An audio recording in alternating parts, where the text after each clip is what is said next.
Hello YouTube, कैसे हो आप सब? आई होप आप सब बहुत ही अच्छे और बहुत ही मजे में होंगे। ये वीडियो एक कंटिन्यूएशन वीडियो है of the series that is school level question. तो हम बहुत सारे डिफरेंट स्कूल लेवल क्वेश्चन को सॉल्व कर रहे हैं ताकि किसी भी बिगिनर्स जो भी हैं हमारे कोडिंग इन्वायरमेंट में उनको बहुत ज़्यादा हेल्प हो पाए। बिकॉज अगर आप पहले स्कूल लेवल क्वेश्चन सॉल्व करते हो, उसके बाद basic easy medium hard level question solve करते हो, उसको बहुत ज़्यादा हेल्प होता है आपको।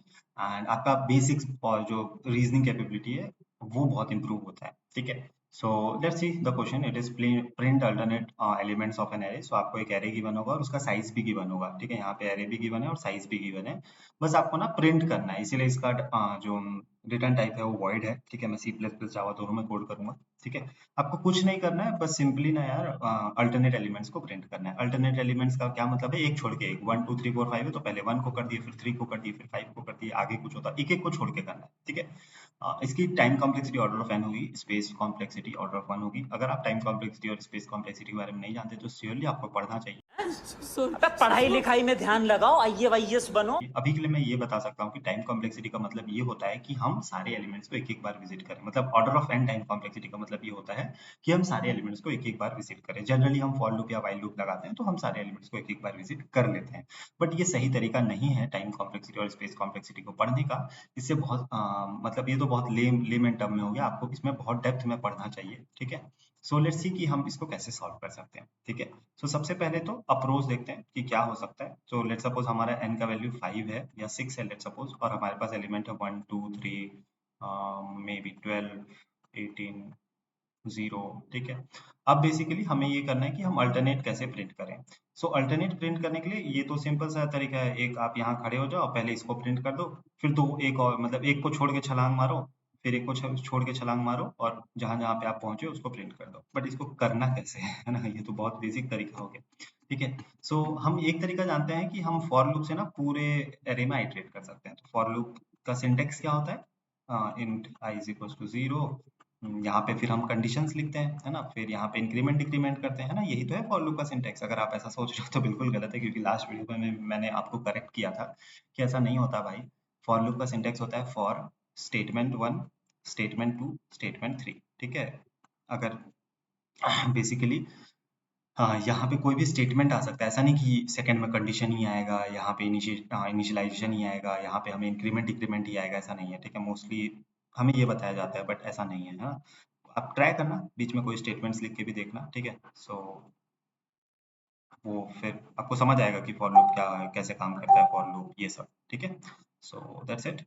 ठीक है, चलो अब देखते हैं। तो फॉर लूप में हम बेसिक क्या करते थे, एक बार मैं फॉर लूप चला के आपको दिखाता हूँ। तो इसके लिए हम फॉर लूप कैसे लिखते थे? For i is equal to 0, because हमें 0 से स्टार्ट करना रहता था। एंड कब तक जाते थे? आई लेस देन एन तक जाते थे और प्लस प्लस आई हम कर देते थे, है ना। सो यहाँ पे इसकी इंडेक्सिंग क्या होगी? 0 1 2 3 4 5। तो हम आई को पहले 0 से स्टार्ट करेंगे, फिर 1 पे जाएंगे, 2 पे जाएंगे, 3 पे जाएंगे, 4 पे जाएंगे, 5 पे जाएंगे, है ना। बेसिक फॉर लूप का वर्किंग आपको आना चाहिए। हम एक एक स्टेप ले रहे हैं, ठीक है ना।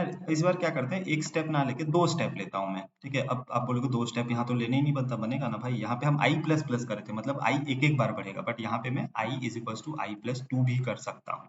या फिर इसको मैं थोड़ा फैशनेबल तरीके में ऐसे भी लिख सकता हूँ, सॉरी नॉट ऐसा, i plus equals to two, है ना। बेसिकली यही है यार। अगर हम x is equal to x plus y लिखते हैं ना, तो कोडिंग में हम इसको ऐसा भी लिख सकते हैं, x is equal to x plus y. तो इसका दोनों सेम है। ठीक है, सो ये वाले पॉइंट को मैं यहाँ ले आऊंगा, है ना। कूल, मैं करता हूँ एक बार, फिर ड्राई रन जरूर करेंगे। ठीक है, so for int i is equal to 0, i less than n, और i plus equals to, sorry, i plus equals to two, दो बार बढ़ेगा। ठीक है, सिंपल। सो इसको हम एक बार ड्राई रन करते हैं। ठीक है, इसको मैं लिख देता हूँ यहाँ पे, सबको हटाया जाए। सो आई प्लस इक्वल्स टू टू। ठीक है, और यहाँ पे हम कुछ तो करने वाले हैं। सबसे पहले आई का वैल्यू 0 है, आई यहाँ पे रहेगा। क्या आई लेस देन एन है? बिल्कुल लेस देन एन है। तो हम क्या करेंगे, अंदर जाएंगे और अंदर क्या करेंगे, इस वैल्यू को प्रिंट कर देंगे। एरे की किसी भी वैल्यू को कैसे प्रिंट करते हैं? Array and then indexing square bracket के अंदर, एरे में पढ़े होगे आपने। फिर हम यहाँ पे 1 को प्रिंट कर देंगे। ठीक है, अब हम दो स्टेप आगे बढ़ रहे हैं। तो आई प्लस प्लस में एक स्टेप बढ़ता था, हम आई प्लस इक्वल टू टू में दो स्टेप बढ़ेंगे, और तीन स्टेप बढ़ाना होगा तो आई प्लस इक्वल टू थ्री, तो यहाँ पे आ गए। ठीक है। अब इनिशिएशन में हम नहीं देखते बेसिक फॉर लूप, हम देखते हैं I is less than N. हाँ बिल्कुल भाई लेस देन एन है, बिकॉज आई का वैल्यू 2 है और हमारा एन 6 है, तो ये तो सही है। तो हम अंदर जाएंगे और फिर से प्रिंट कर देंगे। प्रिंट करना तो आपको पता होगा ना यार, है ना। देन हम आई को 2 स्टेप आगे बढ़ा देंगे, ठीक है। प्रिंट एफ यूज करते हैं ना सी में, सी प्लस प्लस में cout, and then Java में system dot print dot L N, है ना। सो ठीक है, यहाँ पे हमारा आई आ गया। फिर हम कंडीशन देखेंगे क्या आई लेस देन एन है, मतलब 4 इज लेस देन 6, बिल्कुल सही है। हम अंदर चले जाएंगे और फिर से हम 18 को प्रिंट कर देंगे। फिर हम 2 स्टेप आगे बढ़ जाएंगे, तो यहाँ आ जाएंगे आई का वैल्यू हो गया 6 और एन का वैल्यू है 6। तो इज 6 लेस देन 6? नहीं यार, ऐसा तो नहीं है यार, बिकॉज 6 इज इक्वल टू 6। तो हम सिंपली 3 चीजों को प्रिंट करके खत्म कर देंगे, ठीक है। सो ये काम तो हमने कर लिया है, बस यहाँ पे हमें प्रिंट करना है सी आउट। कैसे प्रिंट करते हैं, एरे ए आर आर है, तो एरे ऑफ आई, सिंपल, ठीक है। इसमें एक गलती है, चलो ढूंढो क्या गलती है ना। अगर आपने क्वेश्चन को ढंग से पढ़ा होगा तो यह गलती आपको दिख जाएगी, ठीक है। सो ध्यान से देखो, हमारा आउटपुट क्या रहा है, 1 और 3 साथ में आ जा रहा है, बट हमें गैप चाहिए दोनों के बीच। तो गैप कैसे ला सकते हैं, सिंपली यार एक खाली स्पेस डाल दो, है ना, जिससे कि एक गैप आ जाएगा। सिंपल है ना। सो या चलो अब हम सेम कोड को ना यार सी प्लस प्लस सॉरी जावा में कोड कर लेते हैं।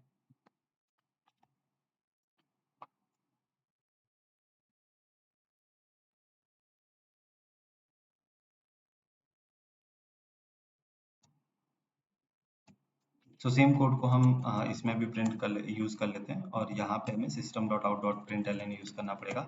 सो system dot out dot print L N use नहीं करते क्योंकि वो नए लाइन पे ले जाएगा। तो हम यहाँ पे क्या करेंगे यार, array of I, array of I and एक एक्स्ट्रा स्पेस भी डाल देते हैं, है ना। और यहाँ पे हमें system dot out dot print, so let's see क्या ये चलता है, and then okay it's well and good running. इसकी टाइम कॉम्प्लेक्सिटी क्या आ जाएगी, ऑर्डर ऑफ एन, बिकॉज हम सारे एलिमेंट्स के पास एक एक बार विजिट कर रहे हैं, और इसकी space complexity will be order of one, because हमें कोई भी एक्स्ट्रा स्पेस यूज नहीं करना पड़ रहा है। अब अगर अभी भी आपको कोई डाउट है, you can ask in the comment section. क्या ये क्वेश्चन को हम वाइल लूप से सॉल्व कर सकते हैं, बिल्कुल वाइल लूप से सॉल्व कर सकते हैं। प्लीज आप इस क्वेश्चन को एक बार वाइल लूप से भी ट्राई करना, उसके लिए कोई दूसरा वीडियो देखने मत लग जाना, अपना दिमाग थोड़ा सा लगाना, थोड़ा सा दिमाग लगाओगे जरूर चमकेगा, ठीक है। सो और उससे आपका ना थिंकिंग पावर भी बहुत इंप्रूव होगा। अगर आप अभी तक आपने हमारे स्कूल लेवल क्वेश्चंस के प्लेलिस्ट को एक्सेस नहीं किया, तो प्लीज उसे एक्सेस करो। बहुत सारे हम क्वेश्चंस बना रहे हैं ताकि आपका बेसिक्स बहुत इंप्रूव हो पाए अगर आप एक बिगनर है तो। So that's it for this video. If you have any doubt you can ask in the comment section. I feel very happy to help you all guys, and make sure if you like this video please subscribe, share and comment on the video. And That's it for this video, and if you like this video, just gives it a thumbs up. So meet you in the next video. Till then, bye bye, thank you.